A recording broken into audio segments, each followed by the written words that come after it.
प्रदेश का एक छोटा सा गांव था सीतापुर। वहाँ किसान, मजदूर, बच्चे सब मिलजुल कर रहते थे। मिट्टी के घर, कच्ची गलियां और खेतों में हरियाली। गांव के बीचों बीच एक लड़का रहता था, राघव।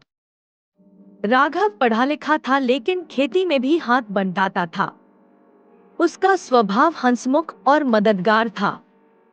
गांव वाले कहते थे, राघव तो अपने गांव की शान है। एक दिन खबर आई कि शहरों में कोई अजीब बीमारी फैल रही है, वायरस। लोग खांसी बुखार से मर रहे हैं।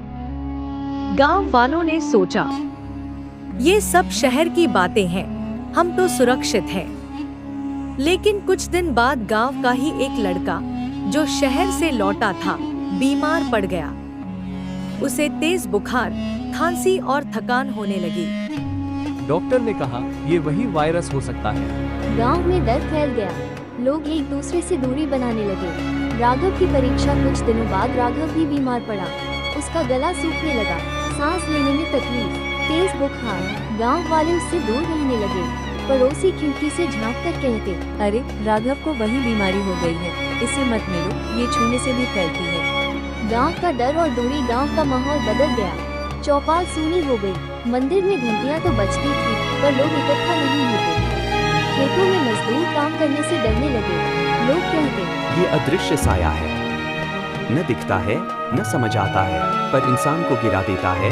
राघव का परिवार चिंता में था, लेकिन किसी ने पास आने की हिम्मत नहीं की। राघव को अकेलेपन ने तोड़ दिया, लेकिन माँ ने उसका हाथ पकड़ा और बोली,